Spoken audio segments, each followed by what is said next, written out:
Hey guys, this is Bix Weir, Roota.com, and today is Saturday the 19th of August. We are really close to the end of this game, the end of the road to Ruta. So what I'm going to do now is go through what the road to Ruta is really quickly. The comic books came out of the Federal Reserve Bank of Boston that started this amazing journey that I've been on for 10 years now, and doing all the research to find out what's really going on behind the scenes in the battle to take our country back, or take our monetary system back, and what the plan was from the very beginning and how it changed over time and where we are now. I believe now we are at the very end of the road to Roota Theory, the end of the expanding the monetary system, using up all the unbacked fiat money you can to build your infrastructure, build your army, build houses. Housing is gigantic, and then blow the bubble so big that it is too big to control and it implodes. And that's where we are. It is clear to me that Trump will fall on that sword and destroy the economy, along with the Federal Reserve and the Treasury and Congress. We're at the end of the road. So let's just run real quick, and I'll show you where this whole journey began in January. On January 1st, New Year's Day, 2007, I was doing a lot of research for GATA, the Gold Antitrust Action Committee, Bill Murphy, Chris Powell, working to expose the manipulation of gold and silver. We thought it was just the banks at first, then we thought it was the banks and the government. Much bigger deal. So I was in the day before, on December 31st, for some reason, I was in the Federal Reserve Bank of Boston website, and I was in their education section, and I was looking through all the stuff, and that's kind of where I left off, just digging, trying to find dirt on the Fed, basically. And the next day, with a hangover, I opened it up, and they had just added 3 comic books. And these 3 comic books all had big red exclamation points after them. I mean big, as in screaming, look here, look here.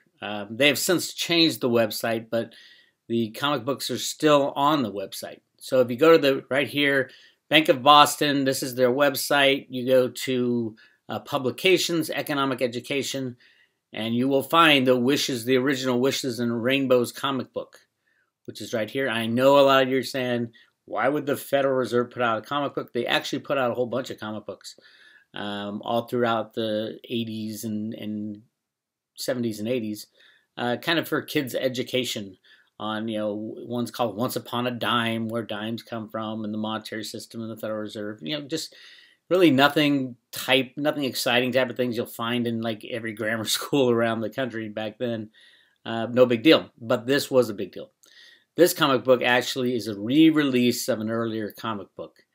And remember, we're talking gigantic red exclamation points, and we were just about to implode the economic system with Lehman and Bear Stearns, and all that was about to come down, and the Fed posts this. So I start saying, this truthfully was the strangest comic book I've ever seen. Those of you that have read this comic, you're going to say this is the weirdest thing I've ever seen. But when you analyze it with a different kind of slant, thinking that, oh my God, these people are really trying to help us and save us from these criminal cabal of bankers, then it all starts to make sense, and it's really exciting. Well, so the first thing I did was start some research, and I found this comic. This is the same exact comics, almost exact, published by the Federal Reserve Bank in I believe it was 1981. And yep, 1981, and it's actually based on a short story that was written by this woman, Deborah Carpenter Beck. Her name's right here, in the 1980 issue of The Ledger, which The Ledger is the monthly magazine that quarterly magazine that the Federal Reserve Bank of Boston put out. Educational stuff, but it was a strange story about people who lived in a land of no color, and then they're introduced colors, and then they need the golden sunlight to so the colors survive. Really interesting monetary allegory, written by Deborah Carpenter Beck, and then it was adapted by this guy Stephen DeVoe. Now, Stephen DeVoe is a very interesting character. He is a computer expert. He worked for military intelligence in the late 60s, and he was a young guy back then, and he worked for the Federal Reserve all through the 70s into the 80s, and then he went to implement his computer programs into the banking system, and then came out at the end as the expert in project implementation, the worldwide global expert in project implementation. But during his time at the Federal Reserve, nothing was said about him at all. And his job was to help run the computer programs that rigged the monetary system so that we got, move forward when we went off the gold standard. That took a lot of research to get there, but all the research is on the Road to Ruta site. So let's quickly go through the Wishes and Rainbows comic. This was the remake published on January 1st. It was a holiday, a bank holiday, and it was that specific day. Why and how I ended up at the Federal Reserve Bank of Boston website on the very day they published this. It's blame it on the universe saying, hey, Bix, you need to be here at this time. So it goes through, it's very similar, almost exactly the same as the 1981 comic, except a couple very important changes. You can see here, same people, Deborah Carpenter back. The illustrations are by a different illustrator, Carrie Hartman. And I asked her, I contacted her and asked her, what was it that the Federal Reserve did? Why is the character Ruta, is she Mexican? Is she Chinese? I couldn't, because in the original, I couldn't figure out what it was, but the original comic was fairly clear that she was Asian. And back in 1981, that was the big problem, is that, all the poorest people were in China and Asia, and that has shifted on purpose, I believe. So I asked her, and she said, no, what they asked me to do is make her a muddled ethnicity, a little bit of everything. So, you can read into what you want for that. So that was the only change, other than like 2 or 3 things in there. You can see Federal Reserve Bank of Boston put it out. These comic books are trading for a lot of money now. If you have one, I have quite a few. But they're amazing. And when you read the backstory and you understand my analysis of it, it really makes it turns this whole thing with the Federal Reserve and why we can't shut it down, and what are they actually doing? Are they on our side or are they not on our side? Everybody thinks there's the evil Federal Reserve, but it's clear to me that they're just fulfilling the program of running the monetary system as unbacked system as long and hard as possible, ultimately trying to destroy the dollar and get us back to a gold standard. And that's what this comic book is all about, the scarcity factor needed in money. Ruta lives in a land of no color. She sits there and they read one of the scariest comic books known, or just fairy tales known to man, Little Red Riding Hood. They changed the name to Little Gray Riding Hood because there is no color in this place called Colorland where she lives. Now remember, when I first read this, I thought this is the most bizarre comic book ever, but once you analyze it and understand what they're saying, it becomes very clear what's happening. And here was a huge thing. This actually led me to believe that Ruta is actually Alan Greenspan, and Ruta's grandmother is Arthur Burns, the head of the Fed in the late 60s, early 70s, who always wanted to go back onto a gold standard and then started printing money like it's going out of style.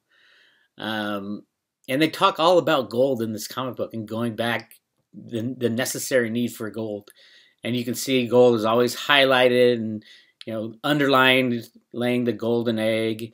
And Ruta asks his grandma, what is gold? And grandma, Arthur Burns, who was very pro gold standard in the beginning, and then he shifted over to print as much money as possible. Oh, Ruta, golden is one of the beautiful colors of Colorland. And then Ruta says, well, if gold's so great, why don't we always go to Colorland? Why can't we be allowed to see it? And that's asking Ruta, Alan Greenspan, asking Arthur Burns, why don't we go back onto a gold standard if it's such a great thing? And the answer is right here, because the people who live in Colorland are very big and might accidentally step on any pebble person who visits. Now, this is the Federal Reserve. Who is the Federal Reserve Bank of Boston afraid of? And look how the words are emphasized, big, and accidentally might step on a pebble person who visits. This is a kid's comic book talking about big people stepping on the little people. And all our people afraid to go there. Who's the Federal Reserve afraid of? And besides, nobody knows how to get there. And Ruta, Alan Greenspan, who was a computer programmer in the 1960s, says, I'm not afraid, Grandma. I often play in those caves, and someday I will find a way to bring the colors back to Colorland. And then her and her friend Rocky. I used to think Rocky was Stephen DeVoe. Now I think it's the other guy. Alan, I forgot his name. Alan Greenspan had a computer. They call him his Xerox, his copier man. He was the guy who ran the computer programs from the original computer programs he did with punch cards onto the larger mainframe type stuff. That was Alan Greenspan's buddy, who was also part of the collective, Ayn Rand's collective, a small knit group of people who went out to change the world, and then somehow they got Alan Greenspan into the middle of government. He ran the head of the Council for Economic Advisors for Nixon. Arthur Burns made that happen, and then he was placed as the head of the Fed. The largest gold bug in the world was placed as the head of the Fed in 1987 by Ronald Reagan. So they go on a hunt for colors, and all of a sudden push a boulder away, a boulder in the side of a canyon, think Grand Canyon. Suddenly the boulder goes aside, an amazing ray of golden sunlight. Remember, this is the Fed, the non-gold people, the unbacked fiat money system. And Ruta's all happy, goes in and looks and finds Colorland. There it is, Colorland. Representative of a backed monetary system, a more fair monetary system, but you need gold. You always need gold. And she's all happy. I found them. I found colors. Our life has never been full of colors. And you could see the golden sunlight, gold in the side of the canyon. Brings it back to his mother, who's all excited. Arthur Burns right there, the head of the Fed, all excited. But it's not enough. She brings it to the town. Everybody loves it, but it's not enough for everybody. They get all pissed off. And the mayor says, go back and get more colored flowers. And Ruta goes back to Cobblestone Canyon. And the name of Cobblestone Canyon is part of the teacher's guide of this thing. Yes, Road to Ruta Wishes and Rainbows comic book has a teacher's guide, and I'll show you that. That's called The Road to Ruta. And happily, Ruta and Rocky return to the caves, but a rock slide has closed off the whole tunnel. Now what do we do? Very interesting, because the rumors and the facts that I have found out about the Grand Canyon, they did start mining the gold out of the Grand Canyon. There was a rock slide that covered up most of it. It would have taken, and remember, if you're mining gold in the Grand Canyon in the early 1900s, when there was no excavators, and you had to bring everything into the Grand Canyon. There was no roads into the Grand Canyon. And so they basically stopped the mining, and it has been sitting there all this time. Amazing stuff. For other reasons, which I get into. And then she looks around and around. There's another ray of golden sunlight. Could be anything. There's a whole bunch of gold in America that the U.S. is covered up and not telling anybody. They find this gold, but they say, oh my God, it's too far up.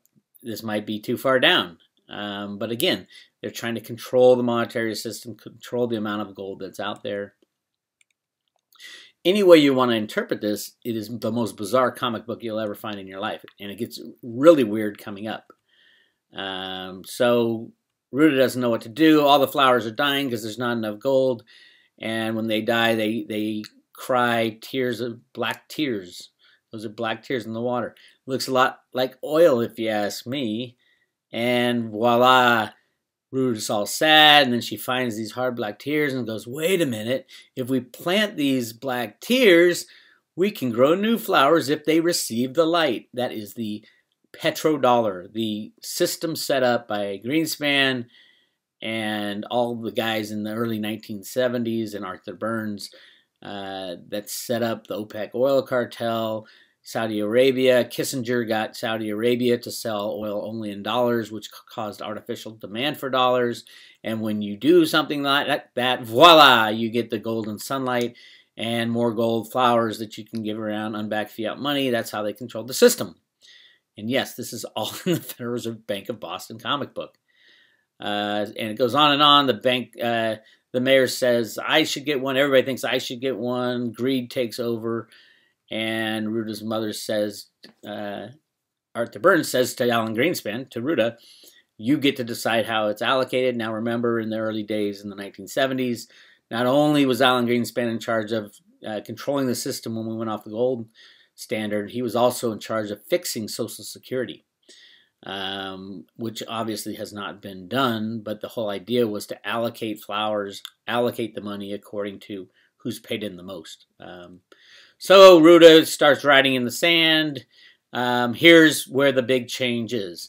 Let's look at page 15 in the original comic, and you'll see this is all exactly the same stuff in here. Obviously, it looks a lot older, and it wasn't done with the high-tech comic book computer rendering. But let's go to page 15. Same story. They get flowers. They're saying, I want one, I want one. The cave is all caved in. The golden sunlight. The black tears. And Ruta grows more flowers. And how do they allocate them? Now, here's where Ruta is writing in the sand. And she's writing these economic formulas. I'm like, what are these economic formulas? It took me a while to figure this out. But, C plus I plus G equals GDP. Then you got the T over the 3 to the something, with the conclusion with the double underline is to infinity. What is that economic formula right here? In the 1960s, there was an economic formula called On the Road to the Golden Age, which Alan Greenspan was knee-deep in this economic theory back then. And basically what this says is, to get back to a gold standard from when you're off a gold standard, which we were since the 1930s, a true gold standard, the best thing you can do is run the monetary system as long as hard as you can. There's the GNP, all that stuff is right in there. And the ultimate conclusion, how long do you do it, is to infinity. And right here is the conclusion. The optimal growth path is determined under various assumptions about labor supply.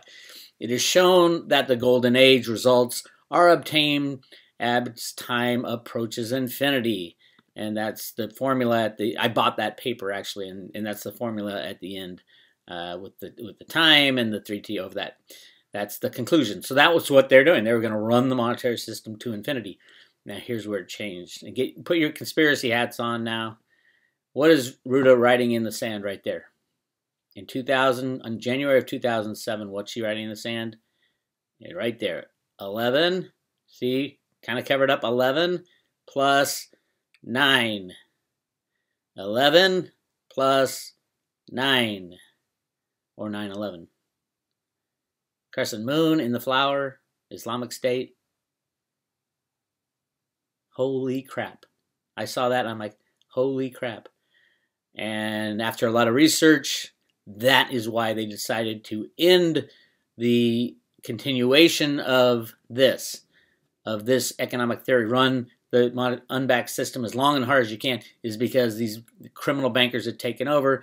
They pulled off this false flag on 9/11, and then in January of 2007 is when they ended it. They said, we're going to blow this system sky high. They brought out this comic and then used their computers to destroy the system by 2008. We were 30 minutes away from the complete collapse of everything. And that was the whole idea, and then go back to a gold standard. That's the road to Roota Theory, the beginnings. And then things changed when the cryptocurrencies, and I'll talk about that a little also. So Ruta, this is where Ruta goes to the town square and says, I'm going to give everybody some gold based on from the oldest to the youngest who's bought into the system, thus fixing the inequities of the Social Security system. So that is the road to Roota Theory, the road to Ruta comic book. Obviously, it's the strangest comic book ever conceived of in the history of mankind, unless you lay the road to Roota Theory by Bix Weir over the top and you're like, oh my God, this all makes sense. And just a point, there is one more comic that was released on the same day. Wait, nope. We're going to go to here. Road to Roota also has a teacher's guide. Raise your hand if you know of any comic book that has a teacher's guide. So this is called The Road to Roota, a teacher's guide for wishes and rainbows. And it talks all about the things that I talked about. Wishes and Rainbows is for elementary school children that may be read as a simple story or as an economic teaching tool. Wishes and Rainbows illustrates many economic concepts, including scarcity, supply, demand, allocation. This guide is designed to help teachers bring out these underlying ideas. And then all throughout this, it talks about the need for gold as the backing of any currency because of the supply-demand issues. And it's crazy. I mean, this is the Federal Reserve Bank of Boston telling the world we need to go back onto a gold standard. When it talks about money, one critical function that scarce commodities have often served is as commodity money. The scarcity of an item is one quantity that makes it suitable for a use as money, since limitations on supply serve to enhance its value. Yeah. And this is the Federal Reserve Bank of Boston. Some items that have been used as money because of their scarcity include gunpowder, tobacco, animal skins, and ... precious metals. And it explains to you exactly why. On the right here, it explains Ruta's distribution system. By using an allocation system that is based on seniority, Ruta establishes goodwill with an important segment of society. Meanwhile, those who must wait to receive flowers are comforted by the knowledge that their turn will come. That fixes the Social Security problem. It's all right here. I mean, I remember I first read it, I go, I don't get this. I have no idea. And it took years to get to where I am now, where it's so obvious what they're trying to say. And look at all this stuff about, will they ever have enough flowers? Enough gold? No, probably not. But look at all these other things. What changes will take place once the flowers are introduced? Once gold as money is introduced, what changes are going to take place? What economic changes? What industries might benefit? Obviously, the mining companies. What might people do to reduce the shortage? That they could dig for more. What happens if you create gold out of thin air? Is talked about in here. I mean, they say flowers, but it's easy to say gold. And remember, the golden light is shown throughout. So yeah, I've talked about this in the Road to Ruta many times. So if you don't know what I'm talking about, go to rotoruta.com and look up the Road to Roota Theory. It all makes sense. Talks about the tulip mania. Talks about going back to a gold standard. And there you have it. And one of the real interesting things to me was always the final page in both comics, both the old one and the new one, is this page. But the townspeople are still not content. Many want 2, 3, 4 flowers of their own. Since Ruta cannot grow that many in only 2 sunlit caves, she and Rocky still search for another opening to Colorland. So don't be surprised if some summer day when you're lying in the green grass and looking at the blue sky, you hear voices from coming under the ground. It could be Rocky and Ruta searching for the entrance to Colorland. I love that part. That's the fight to get back to a gold standard. Yeah. And one more interesting thing before I leave you for the day is with the 2 comic books, the Road to Ruta and the Wishes and Rainbows comic book and the Teacher's Guide, the Road to Ruta, was published this. It's called Banking Basics. And it's a little pamphlet on the banking system, how the banking system works. This was actually made in 1987 and then redone again this didn't have a red exclamation point. Just the Road to Ruta and Wishes and Rainbows had the red exclamation point. But this is really interesting because you go through this, and it's got some graphics, but it talks about crashing banks and the crashing housing markets, what happens to the banks, exactly what happened basically in 2008, but it didn't have any graphics or anything like that. So when you look at the new one that was released in 2007, what do we have? There's a kid putting a gold coin. This is from the Federal Reserve Bank. A gold coin in a piggy bank. There he is. Let's blow it up. A gold coin in a piggy bank. And then if you keep looking through all this stuff, you look, here's the lady holding gold coins in her hands at an ATM. How often do you see that? How about this next one? Look at that. A kid walking in a bank and exchanging gold for cash or cash for gold. And see the gold, the the graph for the gold price on the back. Does that look like any bank we know of today? But what would a bank look like after they crash the system and return to a gold standard? Clearly, back in 1987 and back in 1981, that was the plan.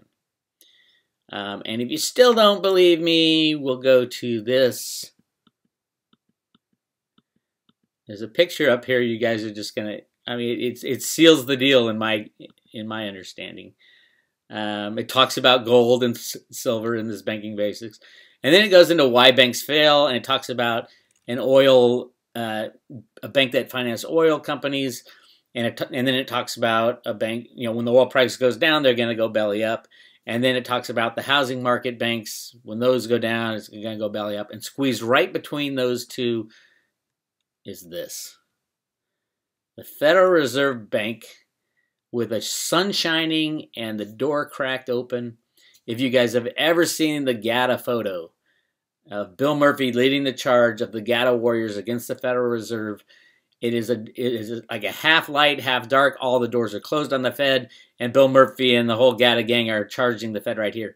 And this one, full light of the sun, door cracked open, the complete opposite of the GATA. Basically, GATA wins, and the Federal Reserve is in the open and exposing their secrets, and follows up with no more secrets.